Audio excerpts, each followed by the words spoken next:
que veas lo que escuchas. Nuestros podcasts. Ateneo de Saberes, portadoras de registros sonoros.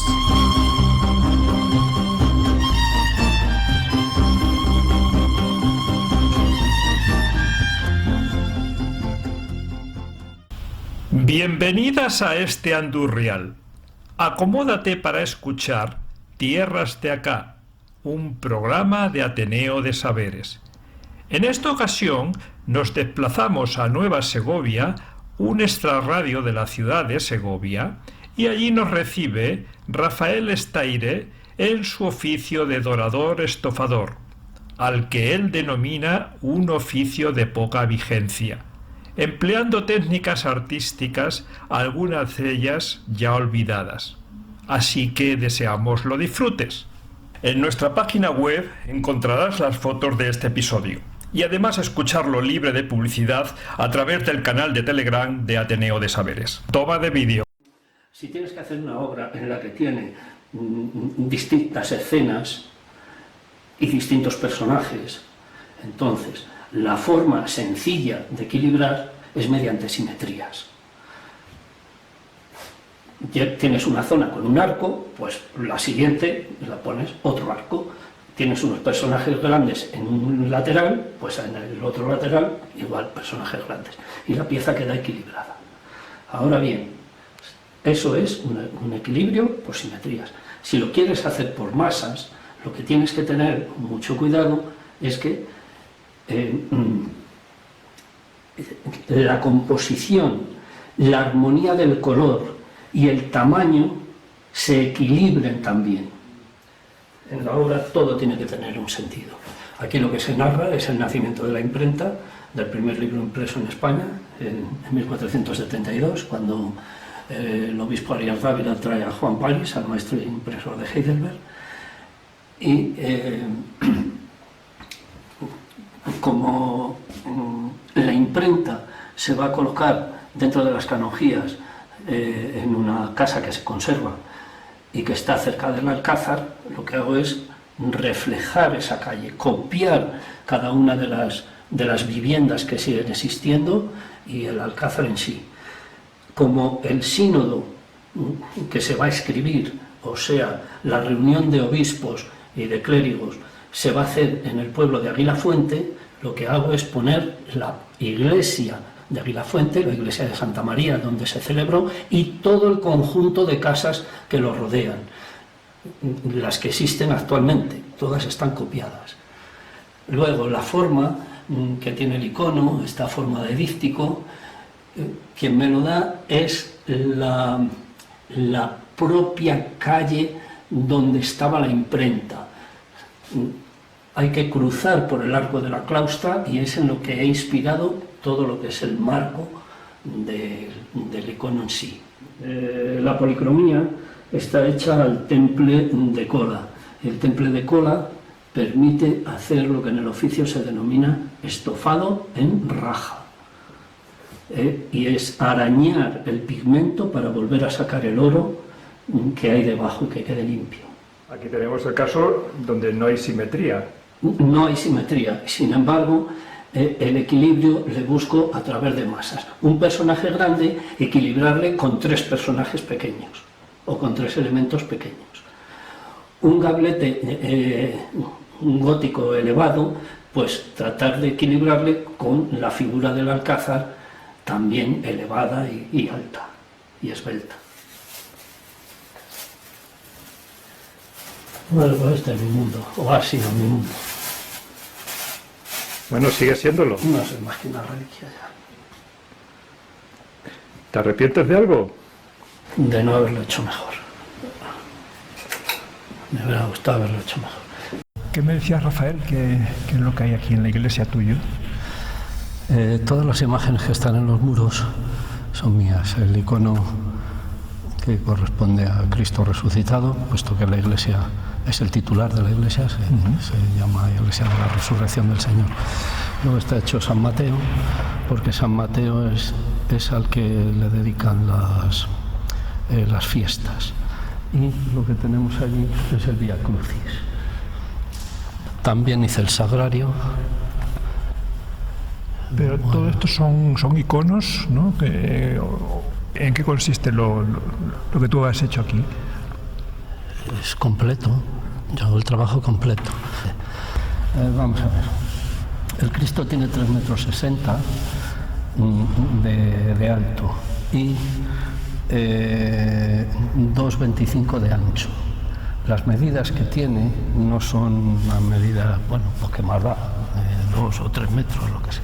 Las medidas no son aleatorias, las medidas son medidas áureas, de tal manera que la división de la altura por el ancho nos da el número áureo, la divina proporción, que es 1,618. En este caso le faltarían 4 centímetros de alto para ser perfecta la dimensión. Está hecho a base de módulos. Lo que representa es el momento de la resurrección. Cristo sale del sepulcro, entonces las piedras que le cubren se proyectan, se disparan. Eso es el concepto. Otra de las cosas que tuve muy en cuenta es que yo no quería poner algo dramático, que se marcaran las llagas. De hecho, las llagas de las manos y de los pies no es más que una mínima pincelada, y la del costado está cubierta, está tapada, porque lo que pretendía es que el Cristo nos reciba con los brazos abiertos. No es un Cristo glorioso, triunfante, sino es el Cristo amigo que dice: qué bien que has venido a verme, te estaba esperando. Esa es la idea. Otra de las cuestiones que tuve en cuenta es que la cabeza tiene unas dimensiones superiores a las que debería tener respecto al cuerpo, para tener cuidado con que en la distancia va a perder, y entonces si se hace el cuerpo y la cabeza con las proporciones griegas quedaría muy pequeña, muy reducida. Entonces hice un estudio para que en la distancia se corrigiera ese detalle. Otro detalle es que el Cristo calculé el no dejarle vertical, sino que quedara inclinado, para que al quedar inclinado hacia lo que sería la feligresía, la mirada no se vaya al muro, sino que se vaya a los bancos, de tal manera que nos sentemos donde nos sentemos, te pueda mirar a la cara y tú le puedas mirar. Esas son los conceptos estéticos. ¿En qué está inspirado? El cuerpo está inspirado en un fresco que hay en la iglesia de Chora de Estambul. Actualmente era una mezquita y se ha conservado. Es un fresco impresionante, no sé si lo conocerás, si habrá estado. Y el rostro está inspirado también en un mosaico que está en Santa Sofía de Estambul, que es la belleza serena más impactante con la que yo me he enfrentado. O sea, además es enorme, es muy grande. Luego los módulos son sueltos, no están unidos unos con otros. Sí, un poco para quien nos escuche, para que lo entienda, no es una talla lo que estamos viendo, no. Sino que está... ¿Cuántas piezas se componen? Es una buena pregunta. El número de módulos, el número de cubos son 13. ¿Por qué 13 y no 14 o 17 o 9? No. Todo tiene que tener un sentido. Hay un cubo central, el principal, el más grande, y el resto representan los 12 apóstoles, y la dispersión de los cubos es lo que trata de recordar la dispersión del cristianismo, de cómo se dispersa en todas las direcciones. Hay 4 de ellos que llevan grabados y son los 4 tetramorfos de los 4 evangelistas, lo mismo, se están dispersando. Luego tenemos el alfa y el omega, los símbolos del principio y el fin, que aparecen en los crismones y que desde la época de Constantino Grande, cuando en el edicto de Milán ya proclama el cristianismo como religión oficial, en el 313, pues los símbolos que van a aparecer en los estandartes, en las monedas, en los sarcófagos, ya van a llevar el alfa y el omega y el crismón. Curiosamente, el crismón en esta parroquia es el símbolo que utiliza la cofradía de la flagelación. A ver, los módulos, volvemos a la forma física, los módulos son madera, sobre la madera lleva un estuco, sobre ese estuco lleva el bol de Armenia, sobre ese bol de Armenia se dora, sobre ese dorado se graba y se incrustan las taraceas. El incrustado de taraceas es una técnica mía propia, es una aportación que yo he hecho a este campo del dorado. Luego nos acercamos y lo vemos. ¿Pero en qué consiste? Ahora, ¿no sabes lo que es la taracea? No. En mi casa vas a llevarte una buena lección. La taracea es grecas hechas a base de taquitos de madera de distintos colores, utilizando pues ébano para el negro, abedul para los tonos más claros, caoba para los marrones, en fin. Con eso se hacen unas grecas. Eso lo aprendí con mi padre, a hacer taraceas. Bueno, por último del Cristo, decirte que los módulos son sueltos, pero que el que está más alto no está cargando sobre el segundo y esos dos sobre el tercero y así sucesivamente sobre el siguiente, sino que están montados sobre un armazón metálico y llevan unos rieles y los módulos están metidos en el riel, de tal manera que al no cargar no corro el riesgo de que el peso y las dilataciones lo puedan bombar y que se desprendieran. Rafael, la simbología que tú expresas en esta obra, viene de la cristiandad, ¿no? En todas las expresiones que hay, ¿no? Esa simbología, la cual, pasa incluso desapercibida cuando vemos una obra. Aquí, si tú tienes interés en esto, te invito a que vengas cuando tenga ya decidida la fecha, a que vengas, a que explique cuál es el alma del icono, toda la simbología que encierra. Hay una parte que es la que está visible, pero como define Gonzalo de Berceo, dexémoslo de fuera, al meollo entremos. Eso es lo que tengo preparado. Son 18 imágenes en las que voy explicando las formas que tiene. Te daré una rápidamente. Bueno, te he hablado del rectángulo áureo, pero claramente si coges la cabeza, si coges las dos manos, ¿qué construyes? Coges las dos manos y la cabeza. ¿Un triángulo? Un triángulo. ¿Qué es el triángulo? El triángulo es la representación de la Trinidad, pero también es la representación de la elevación, de la búsqueda de lo más alto, y también es la representación de cómo la gracia se derrama hacia abajo. Eso es lo que voy a explicar. Todo eso lo tiene el icono. Todo eso lo tiene el icono. Tiene la pentalfa, tiene el Santo Sepulcro. Eso es el alma del icono. Pero a eso ya no quiero adelantarlo. Lo tengo ya preparado. Estupendo. Lo tengo preparado. A ver, vamos a acercarnos.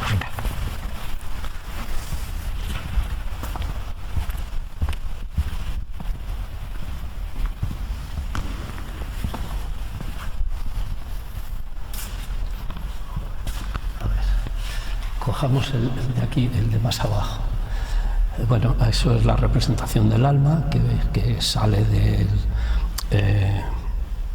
del purgatorio, porque en el credo es lo que dice el credo, y Cristo bajó a los infiernos y tal. Ahora vamos a ver la parte física. ¿Ves esas líneas? Sí. Esos son taraceas. Eso no es policromía, eso es madera incrustada. Lo podemos ver aquí cuando dice el sagrario. Aquí lo ves perfectamente. Sí. Esto es taracea. Eso es taracea. Esto es taracea. Esto es una delicia. Esto es una aportación que he hecho yo a este campo. Observa qué maravilla, estoy encantado en este sagrario. Es una representación. La mies, la siega, la poda de las uvas, el cordero místico, la cruz patriarcal. Este es el pan y el fruto de la vida. ¿Cómo se va construyendo la obra? Es decir, hay una secuencia es como irla construyendo como si fuese un puzzle, ¿no? Es lo que es un gran puzzle. Tiene un proceso largo. Esto no es como pintar una acuarela, que también lo hago, que te compras unos pinceles, un papel y una caja y ya estás pintando. A los 10 minutos y a las 2 horas está hecho. Esto no, esto requiere primero la preparación de la madera. Sobre la madera tienes que tender un lienzo, porque si la madera dilata, entonces se te va a desprender, se va a caer. Entonces el lienzo lo que hace es, como en albañilería, la ferralla que se pone para que el hormigón frague. Entonces esto se puede agrietar. En estos 25 años el icono, hay un problema que yo ya he dicho que me permitan restaurarlo. Observa la plata aquí. Sí. Observa la plata aquí. Sí. ¿Ves la diferencia? Sí, hay algo más de brillo en un sitio. Efectivamente. Esto es porque el barniz se ha pasmado. Esto se denomina barniz pasmado. ¿Cuándo ocurre eso? Cuando hay un exceso de humedad en el ambiente. Y si eso ocurre un día, otro día, ocurre un invierno, otro invierno, entonces yo tengo que retirar de aquí el barniz y volverlo a barnizar, porque este barniz está pasmado. Ya lo hice hace unos meses. Este estaba totalmente pasmado, me lo bajaron. Yo les he dicho que me bajen los siguientes y que bajen el Cristo y yo lo limpio. Bueno, luego vino lo de la pandemia también, cuando eso. No sé, ¿te está interesando? Sí. Claro. Yo te he dicho que aquí era el sitio mejor para ver mi obra, para ver mi obra, porque ahora vas a ver cosas pequeñas, de pequeño formato, pero trabajar con estas medidas. A ver, podemos hablar un momento de este. Vamos a sentarnos. San Mateo tiene 2,20 metros de alto. Estamos hablando de otros 2 iconos. Sí. ¿Cuál es la novedad que tiene este icono respecto a otros? Primero, también esto es una aportación que hago yo. Un icono, pues coge un tablero cuadrado y se pinta en él. No, yo lo hago en silueta. Esto es novedad. O sea, que vayan en silueta, que estén hechos así. No vas a haber visto ningún icono así.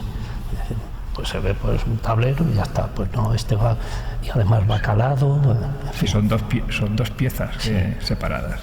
Pero al mismo tiempo no son 2 piezas. Es un puzzle. Lo que es, bueno, vamos a empezar por el ángel. El ángel es una pieza junto con el libro, mientras que el pupitre es otra, y van unidas. Si lo haces todo de una pieza, corres el riesgo de que se tuerza, y están sueltas, o sea, se desatornilla y se retira. Y se pueden restaurar por su cuenta y no están ejerciendo presión unas piezas sobre otras. Respecto a San Mateo, es otro puzzle. Coge la cabeza, el aro, y después está degollado a la altura del cuello, está degollado y después está montado. Observa la almohada. Sí. La almohada y la pata de la silla es una pieza. ¿Ves la ropa donde empieza la ropa? ¿No ves una grieta? Sí. Una grieta, porque eso es una pieza. El pie con el escabel, mira cómo se corta, y se corta hasta arriba del pie. Eso es. O sea, se corta hasta arriba del pie y está encajada. Entonces no hay ningún riesgo de que tuerzan, de que se muevan, es otro concepto. Está bien. Es otro concepto. Vamos a ver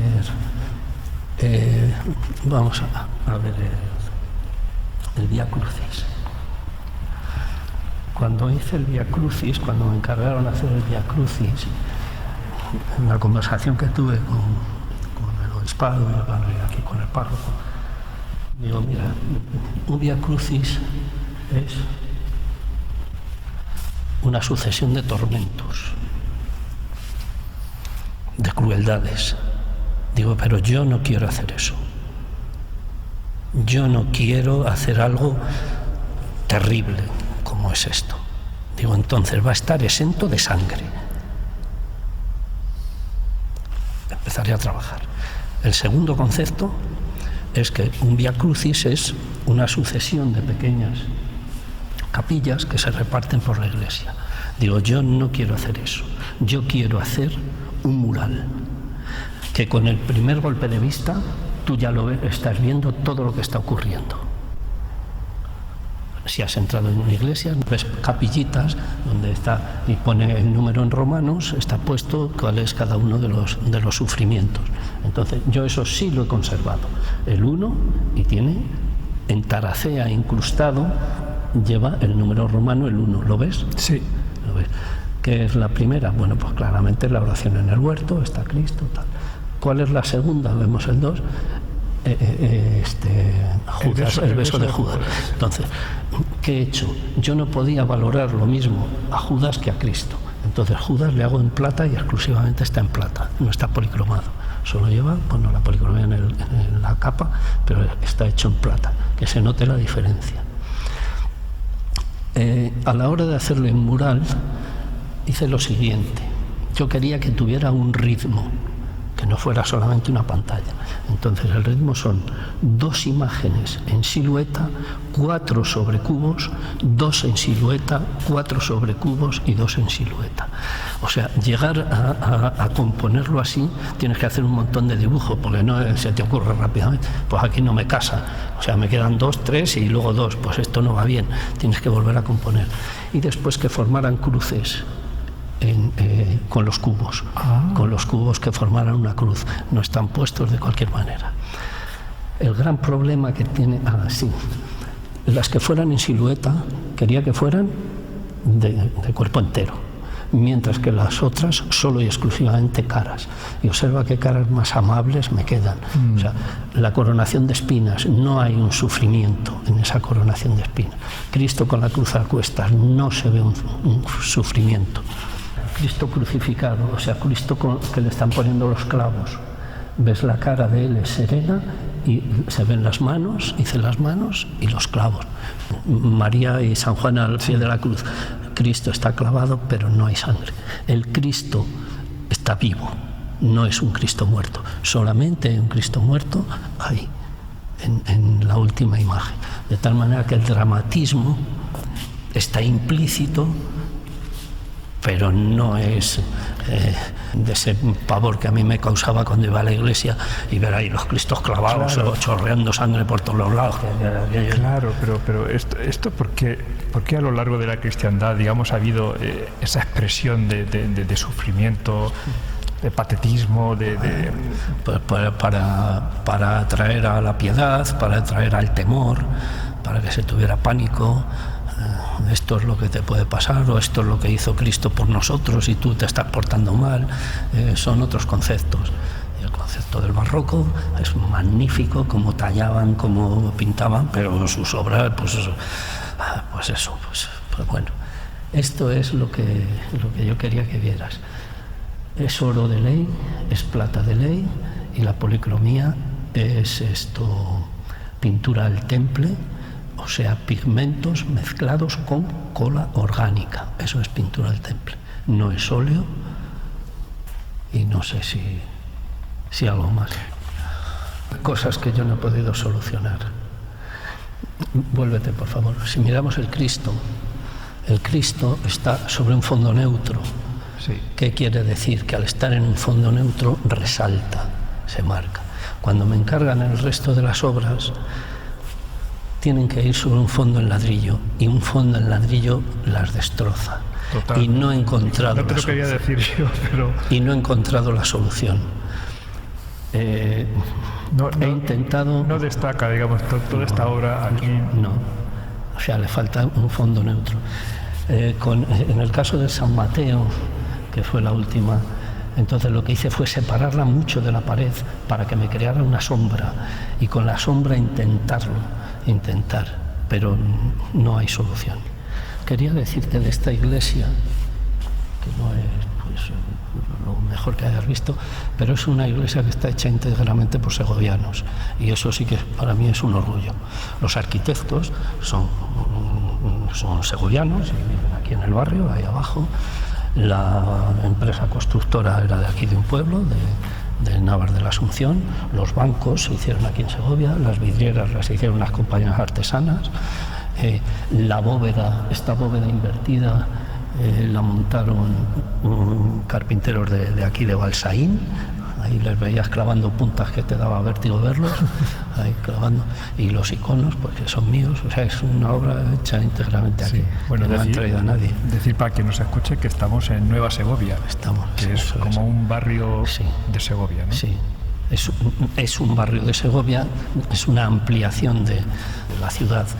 Mi trabajo me ha ido marcando, porque haces algo, pues bueno, pues lo haces con un cliente, hacemos un negocio, hay un dinero de por medio y ya está. Pero hay un momento en que las obras te superan, tienen una trascendencia que está muy por encima de todo eso. O sea, estas imágenes que hay aquí, hay alguien que se sienta aquí y que va a rogar y que va a pedir. Hay alguien que se sienta aquí y que le va a dar las gracias. Y yo pensar si voy a ser capaz de transmitir a esa persona lo que ella quiere, con lo que se quiere inspirar, eso siempre me ha machacado, siempre me ha atormentado. Es decir, ¿cómo conseguiré yo transmitir eso para que las personas que se van a enfrentar a la imagen lo reciban? Fíjate que ahí veo una gran espiritualidad en ti y en lo que transmites a través de tu obra, ¿no? Pero a lo largo de la historia, toda la obra que hay eclesiástica probablemente incluso no estaría hecha por alguien que fuese creyente, ¿no? Es así. Estaba muy por encima del caché, de la fama. Lo importante era el trabajo, porque a través de su trabajo consideraban que se ganarían la gloria. Hay miniaturas, que yo las expongo, en las cuales se ve a un miniaturista alemán que está ante San Pedro y está San Miguel pesando las almas. ¿Qué es lo que ha puesto en la balanza? Lo que ha puesto es el códice que hizo. Con eso es con lo que espera ganarse la gloria, con su trabajo. Eso es un concepto muy diferente. Claro, pero para alguien que no es creyente, ¿cómo transmite en esa obra esa reflexión que tú acabas de hacer? Entonces, para alguien que no es creyente, lo único que puedes hacer es que la obra estéticamente sea bella y sea imperecedera. Vamos a ver, lo que te he comentado en Santa Sofía de Estambul, pues entrarán musulmanes allá a verlo. Y cuando las han destruido, se avergonzarán. Si vas a Capadocia y ves algunas de las iglesias que las han destruido allí, pues se avergonzarán, porque aquello tiene una estética, es como el que se destroce la mezquita de Córdoba. Si se destroza la mezquita de Córdoba, pues es un dolor para todos, seas o no creyente. O sea, la belleza, la estética, lo imperecedero, el trabajo bien hecho es lo que tiene que primar. Y luego el respeto. O sea, respetemos, que venga con un spray, vivan los rojos, o vivan no sé qué. ¿Qué es esto? ¿Tú crees, Rafael, que Vamos a salir ya de aquí. Que la iconografía a lo largo del tiempo se ha ido perdiendo en la medida que la Iglesia ha ido perdiendo influencia? Totalmente, vamos, totalmente. O sea, yo ahora mi trabajo no tiene nada que ver con el de hace 25 años. O sea, no tiene nada que ver. O sea, vamos a ver. Yo hace 40 años, a mí me encargaban un regalo para un médico, pues la Virgen del Perpetuo Socorro. Un regalo para un médico, pues San Cosme y San Damián. Ahora no. Ahora a mí me encargan un regalo para un médico y ¿qué hago? Pues hago la ciencia, hago la medicina, hago a Andrés Laguna, el doctor de aquí de Segovia, es un médico del siglo XVI-XVII, hecho sobre la óptica con Galileo y tal, para regalar. O sea, ha habido un cambio y ya está. Y yo no le obligo a nadie, yo le pinto ¿qué va? Sobre la arquitectura, pues sobre la arquitectura he hecho desde en el Camino de Santiago, Santo Domingo de la Calzada, como patrono de los arquitectos, a luego hacer uno sobre la ciencia de las construcciones de puentes, con instrumental romano, tal. Entonces pues es el arquitecto romano allí trazando las líneas. Es como ha ido evolucionando. ¿Para ti qué es la belleza? Concepto difícil de definir. Yo diría que hay dos tipos de belleza. Una, la momentánea, la que está al gusto de la moda, y otra la que es imperecedera. La máscara de Tutankamón con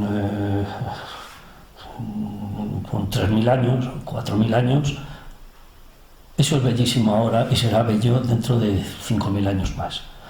Sin embargo, el peinado que yo llevo, pues a lo mejor hoy se lleva, o como dicen mis amigos, esto ya no se llevaba ni cuando el cine mudo, el peinado que llevas. Entonces, ahí sí que hay dos conceptos. La belleza femenina de Rubens no es la belleza femenina de Ava Gardner, por ejemplo. Entonces, ¿qué es lo que yo intento? Lo que sí que intento es que mi trabajo pueda superar el paso del tiempo y que después de los siglos alguien pudiera decir, pues sigue siendo bello. Pero si no consigo eso, como mínimo, en lo que soy muy exigente es en que la obra esté bien hecha. Que nadie pueda decir, bueno, este lo intentaba pero nunca puso, o este era un chapuzas. No, es decir, bueno, cuidado, no me gustará estéticamente lo que representa o lo que tiene, pero sin embargo no puedo decir que era un mal artesano. Este hombre dominaba su oficio. Si nos ponemos frente a la obra de Gil de Siloé, al retablo de la Cartuja de Miraflores, te puede llamar a la devoción o no, te puede parecer un gusto estético, pero lo que nadie puede decir es que no sabían trabajar. Madre de Dios, cómo hacían las manos, los estofados, los brocados que tiene. Y luego ya el concepto, para mí el concepto de esa forma de retablo circular me parece que tiene que ser imperecedero. Fíjate que lo que me estás diciendo estoy tratando, digamos, de representar en el momento en que tú te enfrentas a la ejecución de una producción tuya, ¿no? Cuando tú estás con tus manos, cuando estás tratando de sacar adelante esa obra, estás viendo que hay algo que está yendo por buen camino o que se te está torciendo. Vamos a ver, si yo veo que aquello se está torciendo, inmediatamente lo dejo y lo abandono. ¿De qué me arrepiento yo de mi obra?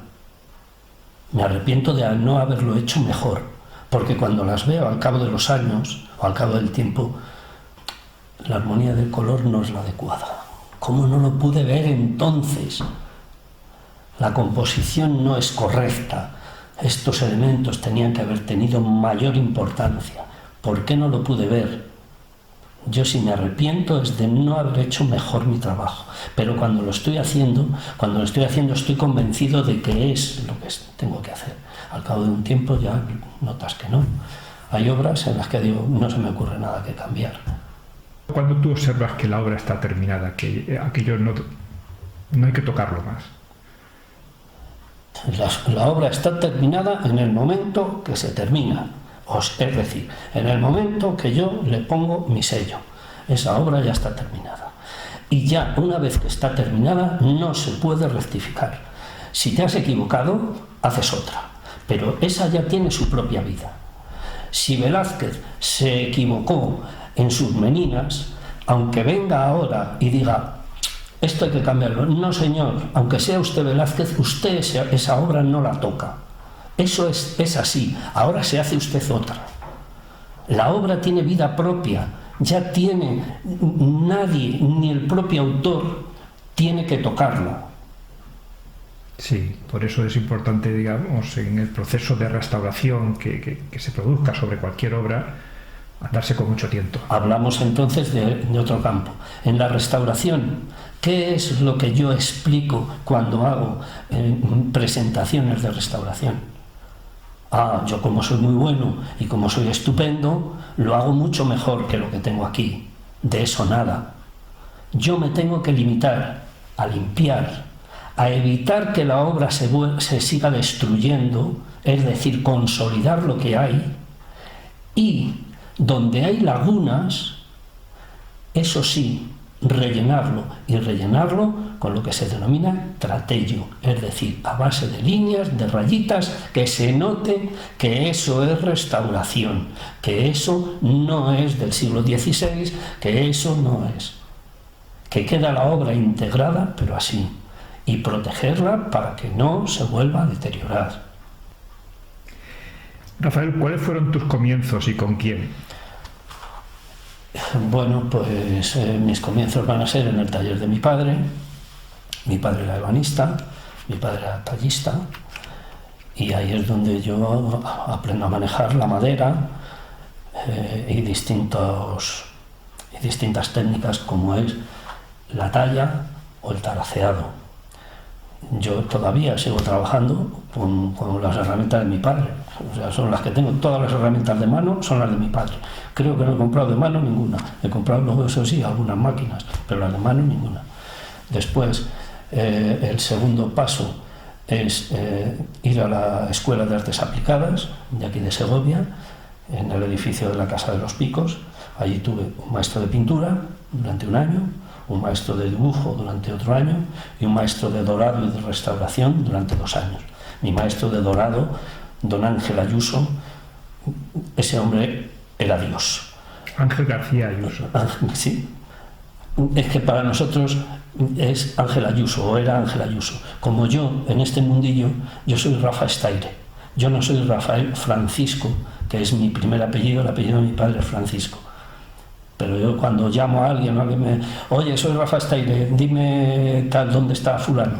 O sea, es así. Y Ángel era Ángel Ayuso.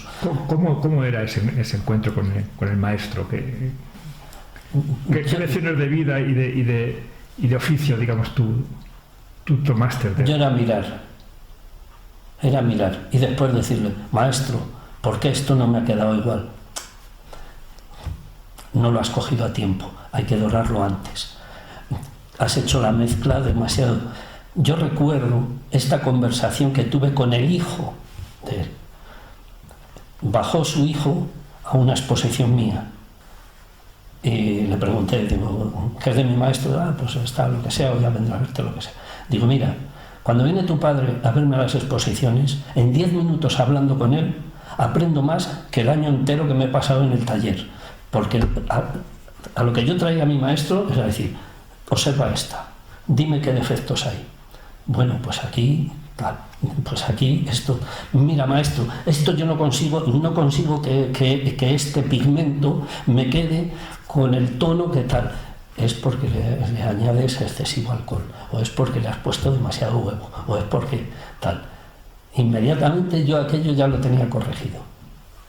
Tengo a gala de decir que en una de las veces que bajó a ver mi trabajo, me emociona recordarlo, me dijo, puedes considerarte ahora como el mejor dorador de la región. Porque yo había hecho una aportación en el campo del dorado, que es poner oro en plata y plata en oro, poderlo introducir, esos elementos, y de forma limpia, que quede impecable, porque eso no se ha hecho nunca. Eso no. Y luego yo lo que he hecho ha sido también darle al oro y a la plata el valor dentro de la obra, no solo y exclusivamente que sea el soporte donde va la pintura, donde va la policromía, sino que forme parte de la obra. Eliminar una buena masa de pintura y sustituirla por oro y por plata. A lo largo de la historia, ¿hay alguna época concreta donde el valor artístico del dorador y de los iconos tuvo su apogeo? Bueno, vamos a ver, si hablamos universal, pues lógicamente en el periodo bizantino.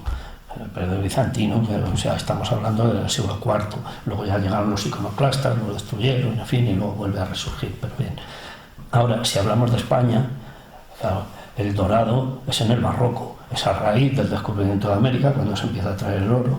Te he mencionado antes el retablo de Gil de Siloé. La tradición dice que el retablo de Gil de Siloé se doró con el primer oro que trajo de América Colón, de los viajes de Colón, que se doró con ese oro. Claro. Entonces, una vez que empieza a entrar el oro, pues tal, y luego ya surgen los talleres. Entras en cualquier iglesia de cualquier pueblo, tiene un retablo barroco todo dorado, y está dorado con oro de ley. Había doradores, yo tengo una nómina de doradores en Segovia y provincia del orden de 36, algo así, de talleres de dorado. ¿Ha habido mujeres que se han dedicado, que han sido...? Buena pregunta. En los talleres posteriores ya al barroco, ya hablamos del 18, las mujeres eran muy apreciadas en los talleres porque tienen la paciencia que no tienen los hombres para bruñir. Los hombres nos ponemos a bruñir, a pulir el oro y enseguida queremos terminarlo, mientras que las mujeres son delicadas, son finas y eran muy preferidas. Sí. O sea, al hombre le gustaba tallar, no sé qué, poner el oro, pero luego eso de ir pin, graneteando, haciendo todo eso, eso... Sí. Fíjate, en los monasterios, ¿no? Digamos, sobre todo hablando de los códices y sobre todo también de los libros corales, había incluso los talleres en los propios monasterios sobre los cuales... Son los escritorios. Sí. No sé, había distinción entre la labor que hacían las monjas y los monjes, es decir, los monjes quizás se dedicaban más al tema de la caligrafía y las mujeres más a la parte artística de la ilustración. No estoy muy de acuerdo. En estas presentaciones que yo hago, hablo del primer miniaturista que tenemos recogido en el estilo mozárabe, que es Magius. Magius trabajaba en Tábara, en Zamora. Allí estaba el escritorio. En el escritorio de Tábara era dúplice, había monjes y había monjas. Y nos ha llegado el nombre de la monja Ende como miniaturista. Y no podemos distinguir exactamente cuáles eran de ella, o correspondían a Magius, o a Florentius, que era también otro de los seguidores. ¿Por qué te digo que es difícil? Porque básicamente lo que se hacía era repetir los modelos. Se repetían. El tipo de miniatura mozárabe se va repitiendo ese modelo. Se notan después diferencias, pero más difícil saber qué cosas eran las que hacían ellas. Hablando del policromado, bueno, lo que habitualmente no vemos en los templos, en las iglesias, en las catedrales, incluso en los castillos, ¿no?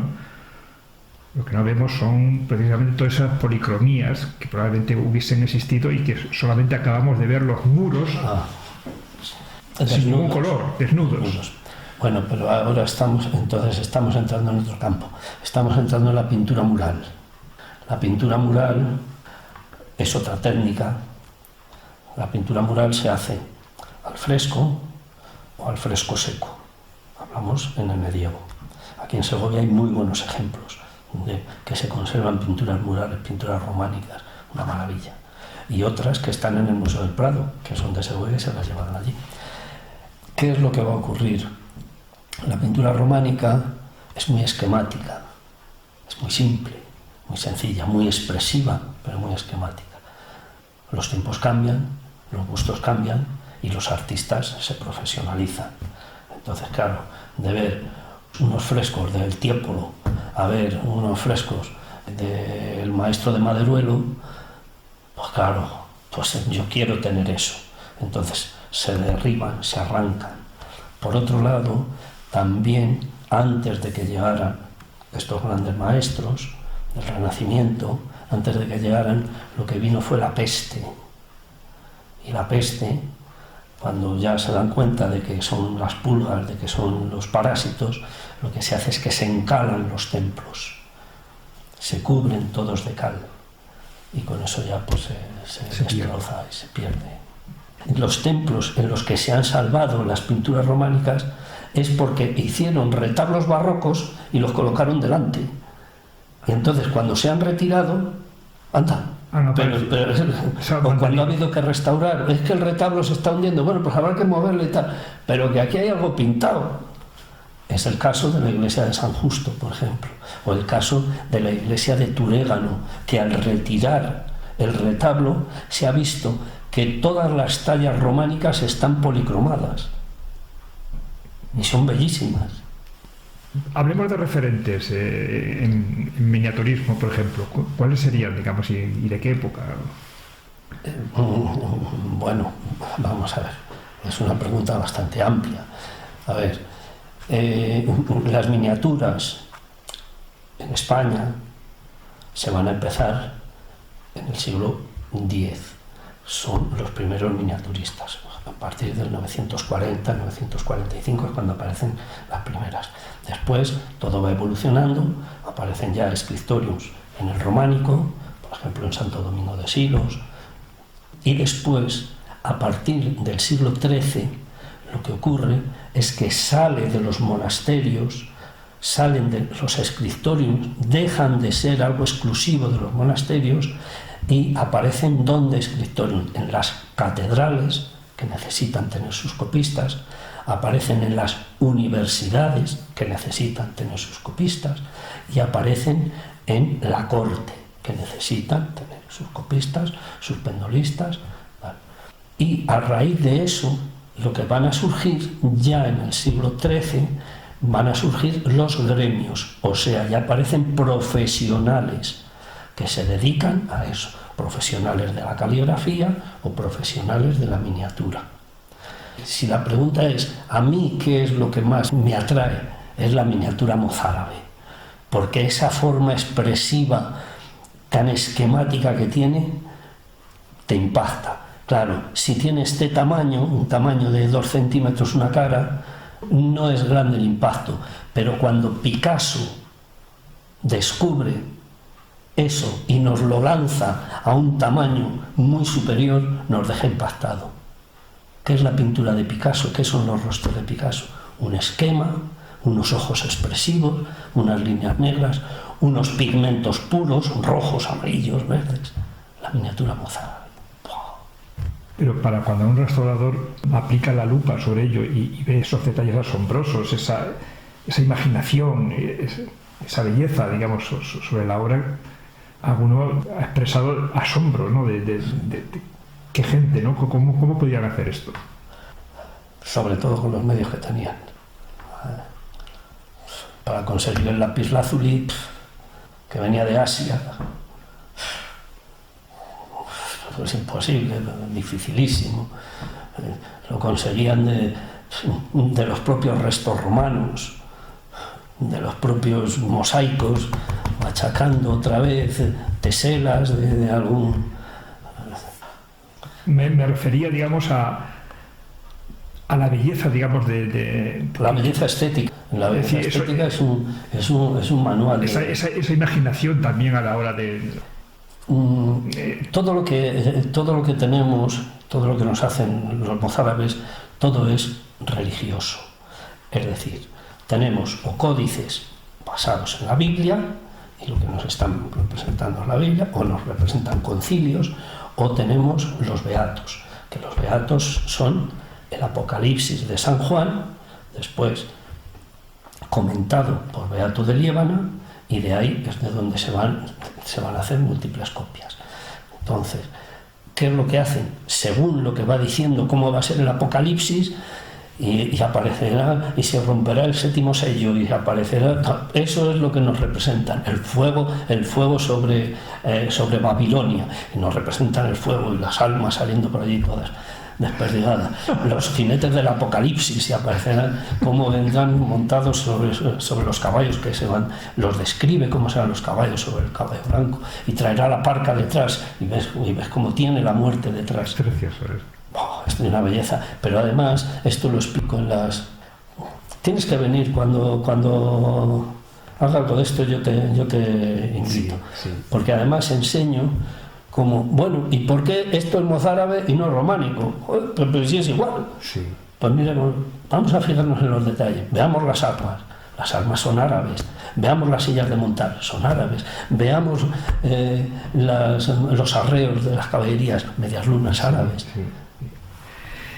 Te quería hablar sobre el tema de los libros miniados, ¿no? Sobre todo en las ilustraciones. Todos esos colores que se plasman ahí, que bueno, probablemente ellos tuvieron que utilizarlo pues no sé si extraídos de no sé dónde, de plantas o de yo qué sé, o de minerales, o como por ejemplo el libro miniado que viene precisamente del extraer el pigmento del cinario, ¿no? Vale, quédate aquí un momento.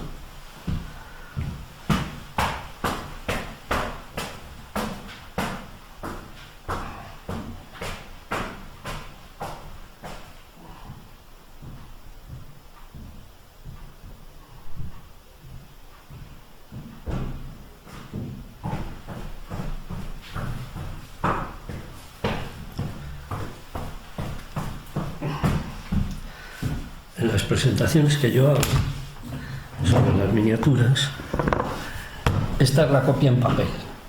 O sea, yo lo proyecto, va todo en imágenes, y aquí contesto a tu pregunta.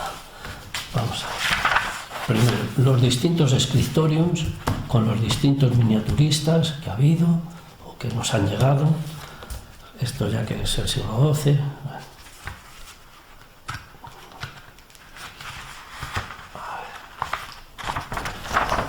El Beato de Liébana, las miniaturas mozárabes, donde estaban los escritores, todo esto lo veis por aquí.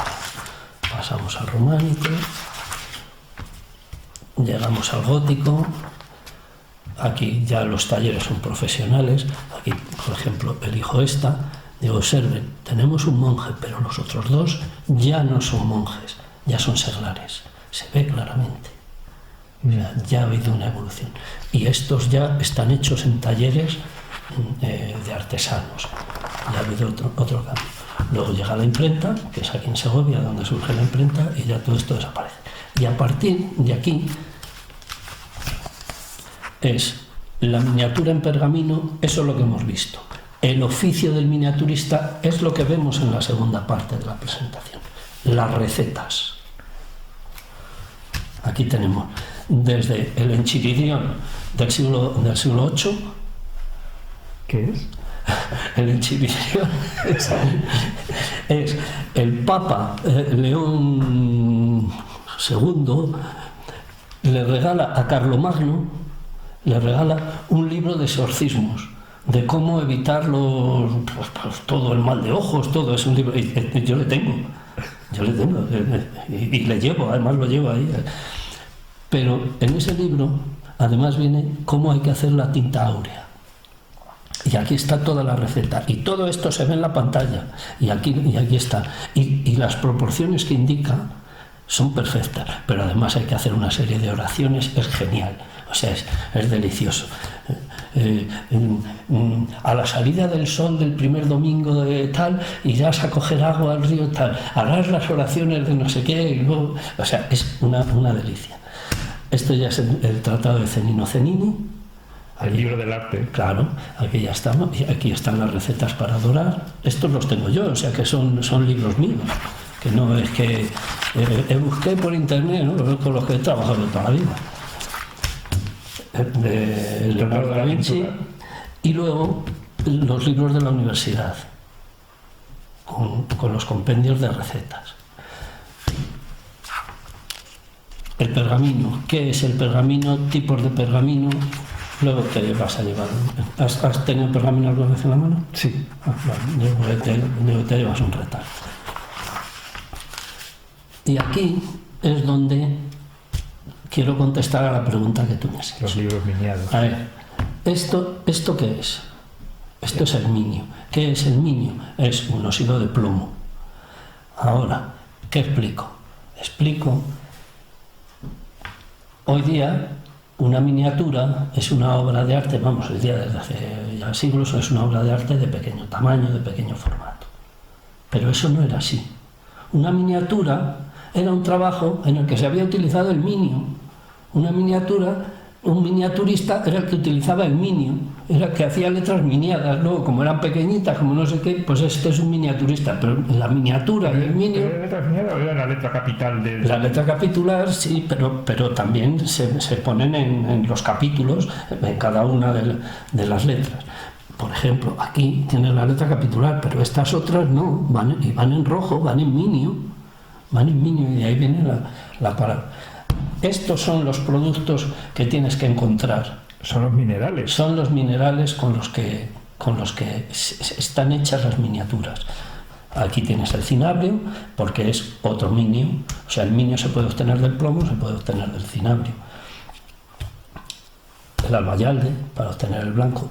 En una de estas presentaciones se acercó después una señora y dice, mire, yo trabajaba, ya estoy jubilada, trabajaba en el Centro Superior de Investigaciones Científicas de Madrid.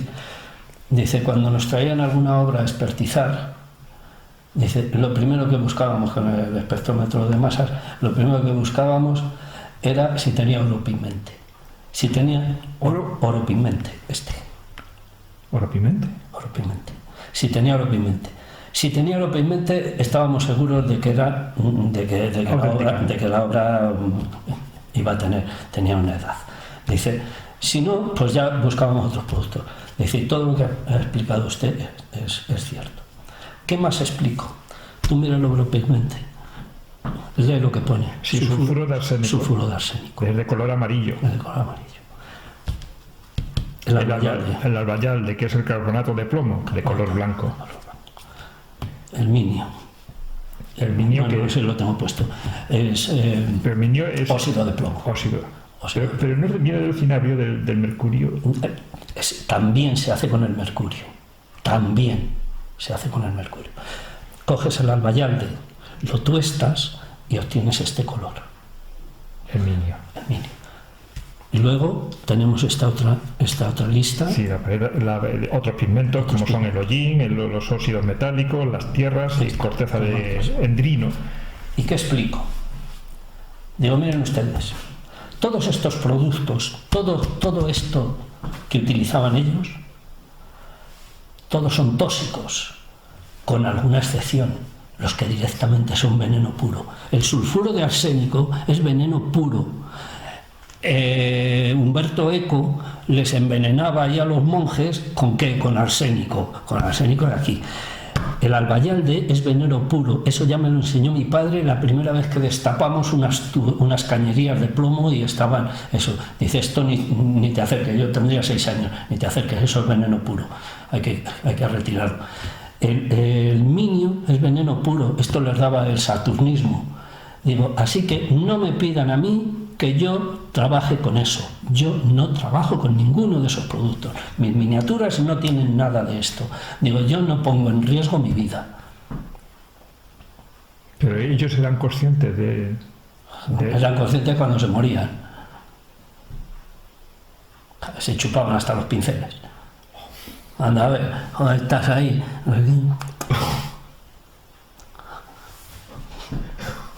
Y a molerlo y a machacarlo, le ponían guantes de látex, como me pongo yo cuando tengo que hacer algo. Oye, pásame el pan. ¿Así trabajaban?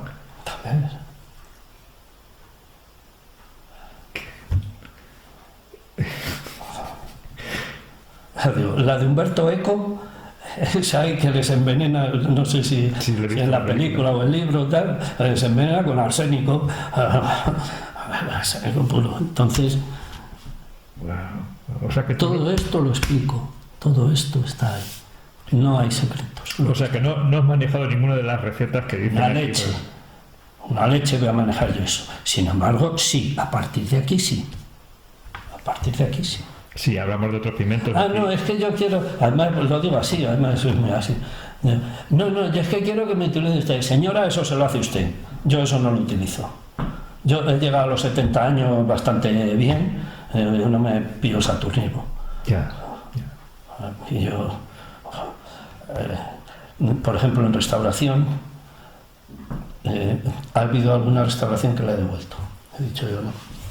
Digo, mira, llamar al cliente, decirle, mira, este barniz es imposible quitarlo, porque el gitano que te ha vendido el cuadro, para que pareciera más antiguo, le ha dado barniz de intemperie, del que se da a los barcos, de madera. Digo, ahora para quitarlo hay que utilizar dimetilcetona o dimetilpoliamida, y eso te da un cáncer de hígado o te da un cáncer de estómago. Digo, y yo no lo voy a utilizar.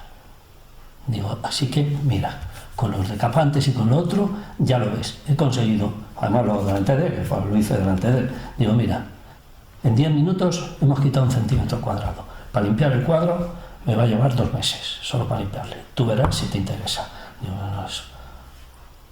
Quédate con él como está. Digo, porque yo lo otro, o si no, lo utilizas tú. Mira, si no tengo más que ir, te la limpia. Pero yo no utilizo eso, no jodas. Esos productos son muy jodidos. Ya utilizo el tolueno, el sileno, que son puñeteros, pero ya verás donde yo restauro, yo tengo ahí todo abierto, y hostias. O sea, mi salud es... Esto es muy bonito, esto está cojonudo, pero no para jugarme la vida. Rafael, cambiemos a la parte de iconográfica, ¿no? Hemos hablado de los riesgos que entraña el manejar este tipo de recetas, que es para el tema, bueno, pues de hacer todo lo que es las miniaturas, ¿no? Pero en estas ilustraciones, ¿qué es lo que uno se deja como salud aquí? ¿Aquí? ¿Puede ser la vista? No, esto me encanta hacerlo. Miniar esto me encanta. No. En los iconos sí la vista, porque el oro brilla mucho, lo tienes que cubrir y te va atacando. Y en los iconos lo que me ha pasado factura ha sido en el cuello. Porque para grabar tienes que estar muy en tensión, muy rígido, para poder grabar. Y claro, cuando llevas 2 horas grabando ya el cuello tal, y si te pasas meses, eso sí me ha pasado factura y tengo una lesión cervical. Pero no es un oficio de riesgo, o sea, de mucho riesgo. Un vitralista se arriesga bastante más, porque al utilizar el estaño y los ácidos para hacer la soldadura, los humos que eso desprende, los vapores, esos son altamente tóxicos. Pero fíjate, Rafael, que yéndonos al pasado, o esta gente era muy inconsciente cuando trabajaban en sus oficios, o realmente la vida valía poco. Las 3 cosas. Era lo que les tocaba. Vamos a ver, ¿quién se subiría hoy día a hacer los pináculos de una catedral gótica con esos andamios que utilizaban, con esas maromas, y se subían y no las hicieron? Hicieron catedrales góticas hermosísimas, y subían las campanas, madre de Dios, y se subían a hacer las vidrieras, la catedral de León, y ahí estaban colgados, y lo hicieron. Era su trabajo y era su responsabilidad, y se han hecho castillos y lo hacían. Y hoy día, pues yo qué sé. ¿Tiene continuidad tu oficio? ¿O hay necesidad, digamos, de tu oficio al día de hoy? Pues entonces empecemos por lo último que plantea. Necesidad ninguna, pero ninguna. Esto se puede hacer todo con un ordenador perfectamente, coges las miniaturas que quieras, las mezclas, escribes con el tipo de letra que tú quieras, o sea que necesidad no hay ninguna. ¿Hay continuidad? Pues supongo que que ahora pues algunos jubilados que no tienen otra cosa en la que entretenerse y les encanta, y entonces pues sí, me parece muy bien y yo les animo a que sigan. Es tu caso, porque tú ¿qué edad tienes? Yo tengo 70. Ahora, lo que ocurre es que yo en esto empecé a trabajar, pues sí que puedo decir que con 13 años empecé a trabajar en Pergamino, porque esto, no sé, supongo que no merece la pena. Cuando yo veía el pergamino, los pergaminos, claro, yo no tenía opción con 13 años de dónde conseguir pergamino, ni sabía casi lo que era. Entonces, lo que hice, y hice bastante, era ir al matadero provincial de Segovia a pedir las zambombas de las vacas. Y las zambombas de las vacas yo las estiraba, las secaba, y cuando estaba seca, con tintas, miniaba aquello. Y lo poníamos en lámparas, que vendían los turistas, en lámparas de estas de mesilla.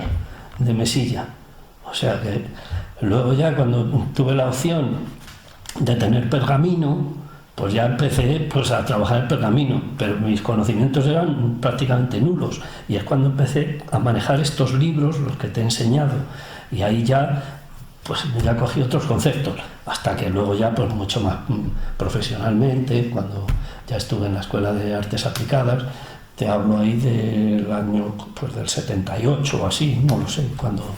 ¿Pero tú has podido vivir de este oficio? No. Y supongo que nadie podrá vivir de esto, porque si tienes que estar a expensas de tener encargos o de tener algo, lo vas a pasar mal. O sea, tienes que compaginar con otras cosas. En otra época de la historia, la gente que trabajaba pergaminos y en iconos, entiendo yo que sería respetada. Mira, una de las últimas... Esto. Lee lo que tengo aquí. Sí, el libro de horas de Isabel la Católica. El libro de horas de Isabel la Católica es un encargo que hace la madre del rey Fernando, o sea, la suegra, para regalárselo a Isabel. ¿Y dónde hace el encargo? Lee. Bueno, a un taller de brujas. Al taller de Willem Breland. De Willem Breland, de brujas. ¿Qué hacían allí? Allí hacían... brujas en Bélgica. En Bélgica. Y se lo encargan y ya está. En el año 1468. Unos años antes de que apareciera la imprenta en Segovia. 3 o 4 años antes. Aparece en el 72. En el 72 es la imprenta y esto es en el 70, 4 años antes. ¿Qué hacían en ese taller? En ese taller hacían miniatura y también pintura de caballete. Quiero que me pinte usted la Virgen de no sé qué para regalar a los monjes. Quiero que me pinte al señor conde en su celebración máxima y tal. O sea, esos ya eran talleres profesionales. Trabajaban por encargo, lo que quisieran. Muy bien. Rafael, ¿me enseñas tu taller? Vamos a ver algunas cosas. Bueno. ¿Qué tenemos aquí, Rafael? Esta obra que... Vamos a entrar un poco. Este arca, esta arqueta, lo hizo mi padre. Mi padre es el que lo talló y mi padre es el que hizo toda la estructura. Lo haría hará unos 40 y tantos años. Esta arqueta yo la adoré y yo hice la policromía. Pero mis conocimientos y mi oficio era tan penoso que ha estado guardada durante 40 años por la poca calidad que tenía. Ahora, con la pandemia, como me quedé cerrado, como todo el mundo, dije, me voy a poner con la arqueta de mi padre, que mi padre todavía estará avergonzado. Así que retiré todo lo que había hecho, lo arranqué todo y lo volví a empezar. Haciendo algo que mi padre no hizo en ese momento, que fue incrustar taraceas. Todas las taraceas que ven, estas ya son mías. Todo este taraceado ya es mío. Pero los cajones, todo esto, toda la estructura, esto lo hizo mi padre. Ahora ya tiene pues, un dorado y una calidad. Lo puedes tocar. taraceado que me queda muy bien. Sí. O sea, empiezo reconociendo lo que te he dicho al principio también de la conversación. Lo que me gustaría es haber hecho mi trabajo mejor de lo que lo he hecho. Bueno, vamos a ver ahora algunas cosas. Aquí, estas dos son dos obras muy significativas mías. Yo te he comentado antes que una de las aportaciones que he hecho ha sido que el oro y la plata se pudieran poner juntos, pudieran casar. Esto no lo vas a ver en ningún icono. O sea, tú ves el oro y a lo mejor la plata está alrededor o lo que sea, pero hacer esto no lo vas a ver. Composición. Y después, que el oro y la plata formen parte de lo que se está contando aquí, no sea exclusivamente el soporte donde se va a pintar. Aquí tenemos el Alcázar, tenemos la casa de la imprenta, aquí tenemos el pueblo, tal. Elimino una masa de pintura, todo esto sería pintura, elimino y queda muchísimo más transparente, queda mucho más limpio. Voy a lo que quiero resaltar. Enrique IV, Arias Dávila, Juan París, Rodrigo de Borja, el Papa Borgia. Bueno, y la iglesia donde se hizo el sínodo, porque aquí lo que se narra es el primer libro impreso de Segovia. De esto nadie ha hecho iconos de esto, porque es un campo que yo he abierto. Salirme del icono religioso y buscar otros caminos. Entonces, ¿esto qué es? Esto es un tema profano. Efectivamente hay un obispo y hay una iglesia, porque es donde se hizo. Y efectivamente está el Papa Borgia. ¿Por qué? Porque vino al año siguiente, de esto estuvo en Segovia, no era todavía papa, era cardenal, vino a vender bulas para la construcción del Vaticano, y me parece que eso pues se debe saber, que ese señor estuvo aquí, que estuvo en Segovia. Vamos a alejarnos un momento. Aquí.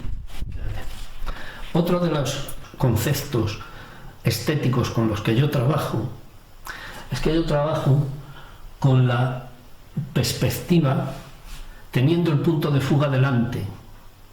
La perspectiva renacentista tiene el punto de fuga al fondo. Tú miras las vías del tren y al fondo se aleja, es decir, se va haciendo cada vez más pequeño. Yo no. Yo trabajo con el punto de fuga delante, de tal manera que lo que tengo delante es lo pequeño y lo que está detrás es lo que se agranda. Observemos el trabajo. Yo aquí tengo estos personajes que son los que están en el primer plano. Y sin embargo son los pequeños, y los que están detrás son los que hago grandes. Vuelve otra vez al mismo sitio. Entonces, ahora, mi perspectiva es plana, no es la renacentista con profundidad. ¿Cómo consigo o cómo busco que haya planos que dé profundidad? Jugando con estos personajes pequeños, jugando con la plata, jugando con el personaje, jugando con el oro. Y con esa superposición de planos busco que tenga profundidad el trabajo. Tú lo estás mirando desde ahí y estoy seguro de que tú estás viendo que hay una sucesión de elementos. Sí. Y sin embargo la pintura es plana. No tiene perspectiva renacentista. Está muy bien. Ahora, independientemente de lo que se narre aquí, de no sé qué, vamos a acercarnos otra vez. Lo que quiero es que la obra sea una buena obra. Que digas, este señor sabe taracear, este señor sabe hacer atauriques, este señor sabe tallar. ¿Qué son los atauriques? El ataurique son altorrelieves de yeso. Esto no es talla de madera, esto no es madera tallada, esto no es madera tallada. Mira qué calidad. Que este señor sabe dorar. Mira qué limpieza de grabado. Sí. Mira qué bien está grabado. O sea, eso es lo que me interesa. Que la obra sea imperecedera. Que pasen 100 años y ahora, mira, esto aquí la imprenta, ni el imprento, ni no sé qué. Y digo, joder, este tío sabía trabajar. Oye, esto no lo haría yo, ni mi cuñado tampoco. Eso es. Qué bueno. Mira, esto se denomina estofado en raja. Necesito beber agua. No estoy acostumbrado a hablar tanto tiempo seguido. Además intento también hablar con énfasis, o sea, que me brote la verdad, que se note la verdad. Vamos a ver. Pintar sobre el oro, policromar sobre el oro, en el oficio se llama estofar. Yo soy dorador estofador. ¿No lo sabías? En un manto de un santo de los que vemos tallados, todos esos adornos que llevan, sí, eso se llaman estofas. Entonces, todo eso son estofas. Entonces, bueno, me ha venido otra idea, luego volvemos a eso. Tengo que decirte que en este oficio, tradicionalmente, estos son 3 oficios. Uno era el tallista, ensamblador, el encargado de hacer la madera. Otro era el dorador, estofador, el encargado de hacer el dorado y las estofas. Y otro era el maestro pintor. Esto funcionaba así. Uno tallaba, otro doraba y otro hacía el estofado y otro era el tallista. En mi caso, yo he podido fundir los 3 oficios, con lo cual no dependo de nadie. Yo no he dependido, con lo cual yo hago mi propia obra, lo hago a mi gusto, yo me resuelvo mis capiteles. Eso me ha dado una libertad enorme. Es que el tallista eso no me lo quiere hacer. Bueno, el dorador para que me incruste ahí unas taraceas, vamos, anda, eso no puedo. Vamos, ni yendo a rogar allí. No, eso me ha dado una libertad enorme. Volvemos a lo de los estofados. El estofado es la pintura, la policromía que se hace sobre el oro. ¿Se puede pintar con qué? ¿Se puede pintar con óleo? Pues claro que sí. Se puede pintar a la encáustica, que es los pigmentos mezclados con cera caliente, como digo en las presentaciones. Eso sí, a mí no me lo pidan que lo haga. Yo quiero que me la haga usted la encáustica. Eso se lo hace usted, señora. Yo ya hice pruebas y eso fue un desastre, que yo no vuelvo a pasarlo mal.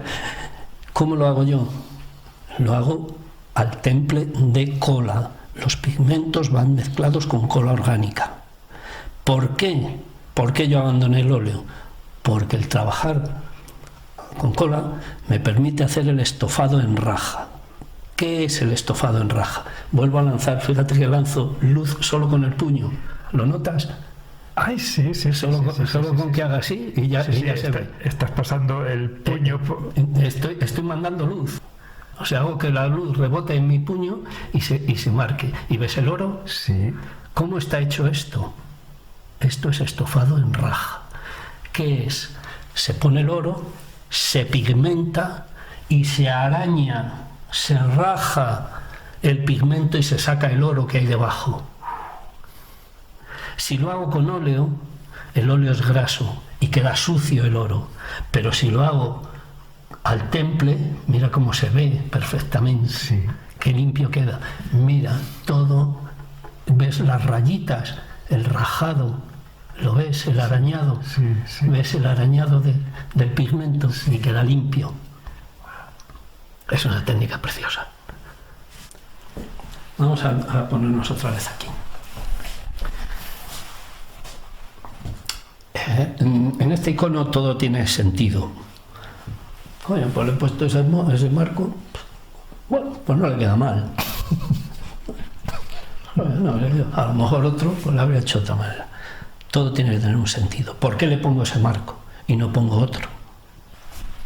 Aquí lo que narro es como Juan París viene a Segovia y en fin, traído por Arias Dávila en tiempos de Enrique IV, y hace el primer libro impreso. ¿Dónde estaba la casa de la imprenta?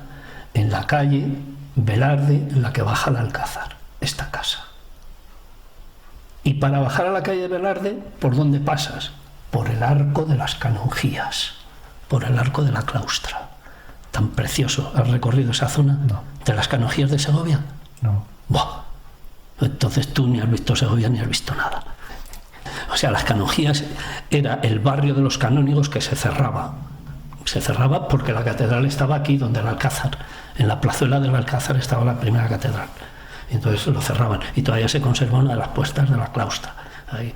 Y entonces, esto es lo que entras por esta calle, o entras por y te encuentras este arco con la Virgencita, con todo eso, con todo esto, con todos estos esgrafiados que están copiados tal cual, el esgrafiado que hay en esa puerta. O sea, que tenga sentido. Que tenga sentido. Vamos a ver esta. No, bueno, nos volvemos a alejar un momento. Si tú quieres hacer una obra y quieres que quede equilibrada, pues lo más fácil es equilibrar por simetrías. Ya está. Quédate donde estás. Quédate donde estás ahí. Pongo un arco, pues pongo otro. Pues ya está. Un personaje grande y otro personaje grande. Pues ya está. Pues eso equilibra. Sí. Ya está. Aquí hay una masa y aquí hay otra masa. Vamos a mirar esta.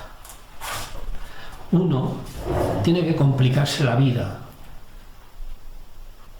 Porque hay un momento que ya te aburres. Bueno, pues lo hacemos así, pero ¿qué coño? Vamos a investigar un poco más.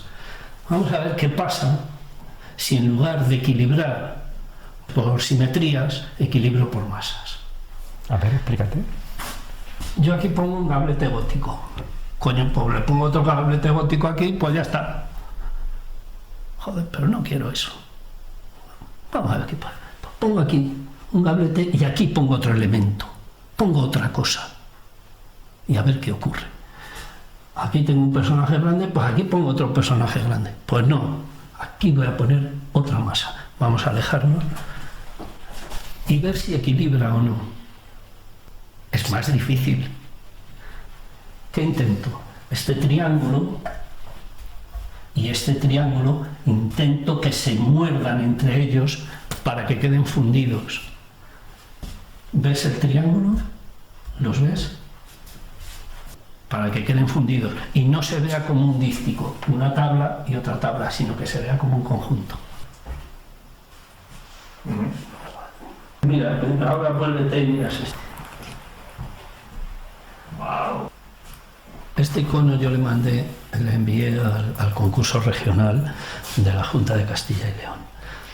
Está concebido como una obra maestra, en el sentido de obra maestra artesana. Es decir, cómo un oficial artesano pasaba a la categoría de maestro. ¿Cómo lo conseguía? Haciendo una obra maestra, un examen. Esto es lo que yo intenté o lo que yo presenté. ¿Por qué es una obra maestra? Vamos a verlo al detalle. Tenemos talla en crudo, pero tenemos talla policromada. Tenemos taraceado. Tenemos oro en plano, oro grabado, pero tenemos oro en relieve. Tenemos ataurique. Todo esto es ataurique. Tenemos policromía sobre el oro, con estofados en raja, arañados, pero tenemos también policromía sobre crudo, o sea, en románico. Tenemos plata grabada.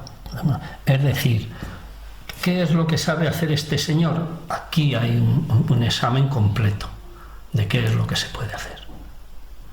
De ahí, digamos, viene esa maestría de poder manejar las distintas técnicas. Claro, porque puedes dorar muy bien, pero no se te da bien la talla, o puedes tallar bien, pero luego la pintura, pues no manejas la armonía del color. Está precioso. ¿Qué más en este mismo? Se parte un poco. En este mismo, no, aquí, ponte. En este mismo es también el concepto anterior. ¿La simetría te refieres? A ver, en este es, pongo una torre aquí, pues pongo otra torre aquí, pues ya está equilibrado. Bueno, pues eso es lo fácil. No, vamos a complicarnos un poco la vida. Aquí tengo unos elementos y aquí tengo otros que tienen también importancia, pero además le pongo dos pisos. O sea, en lugar de traer esto aquí, lo pongo en dos pisos y se ve mejor en conjunto que si yo hubiera puesto esta torre ahí, este otro y este otro, aquí otro arco o el otro arco aquí. Es una composición diferente. Aquí mismo vamos a ver algunos otro tipo de obras. Esto, por ejemplo. Esta tiene también una tesis, una mención honorífica, y aquella es otro tipo de trabajo, otro tipo de obra. A mí esta me parece muy bonita, muy elegante. Sí. Esta pieza. Ahora, si miras esta, miras el arca y miras un icono, joder, esto no lo ha hecho la misma mano. Claro que no. Esto no lo ha hecho la misma mano, pues sí. No lleva más que ébano, oro y plata, ninguna policromía. Pues que también tiene su gracia. Me hablabas de que eran las taraceas. Aquí tienes ejemplo de taraceas, pero estas no las he hecho yo. Estas me las hizo un compañero, un artesano de Granada. Esto es taracea. Mira esta pieza. Tócalo. Es que apenas es perceptible. Mira. Esto me lo hizo un compañero de aquí de Segovia, pero está muy mal. Pero esta gracia, Tú mira cómo están hechos. Mira.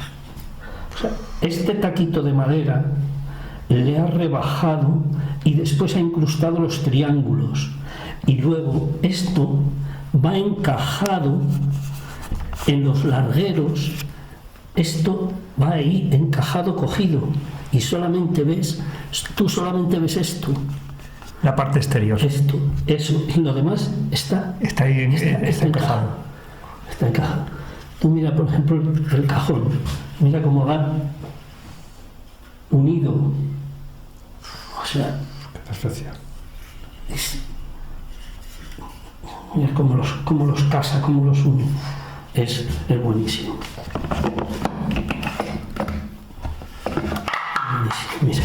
Mira cómo van unidos. Qué trabajo. Y luego las maderas que utiliza, todo alto. Es una maravilla. Yo a lo largo de los años de artesano, lo que he estado en contacto con muy buena gente. Te gustaría haber conocido a Eugenio y a Manuel. Todo el mundo, mi mundo ha desaparecido. Mi mundo ha desaparecido. Además se ha ido toda a la porquería. Mira, yo a Manuel le llamaba: "Oh, Manuel, soy Estaire de Segovia, que voy a necesitar. Ya vendrás con prisa". ¿Qué dice usted, don Manuel? Ya sabe. Tiene usted un mes para prepararme el oro. A los 8 días. Ya te tengo el pedido, pero bueno. Teníamos un trato, el pergamino, lo mismo. Yo llamaba para que me curtieran las pieles, lo que sea. La última vez no sé. ¿Podía hablar con Emilio? No sé quién es. El que me ha atendido toda la vida. No sé quién es. Mire que yo quería esto. Aquí eso no lo hacemos.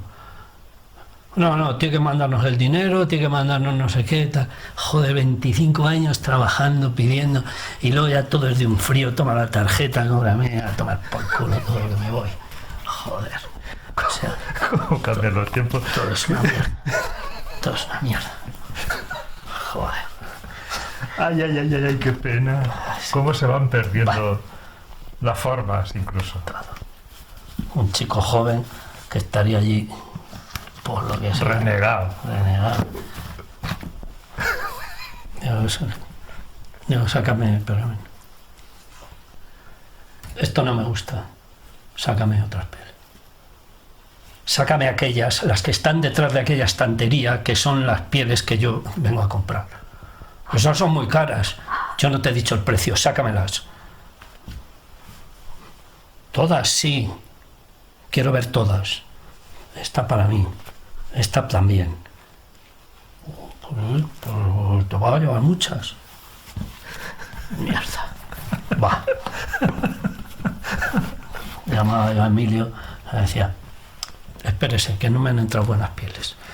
Estas se las voy a dejar a las monjas. Vale, ya sabes, mano, guárdame lo mejor que tengas. Bueno, pues este es mi mundo, o ha sido mi mundo. Bueno, sigue siéndolo. No soy más que una reliquia ya. ¿Te arrepientes de algo? De no haberlo hecho mejor. Me hubiera gustado haberlo hecho mejor. Muy entrañable, digamos, esta taller del maestro. Muy buena referencia.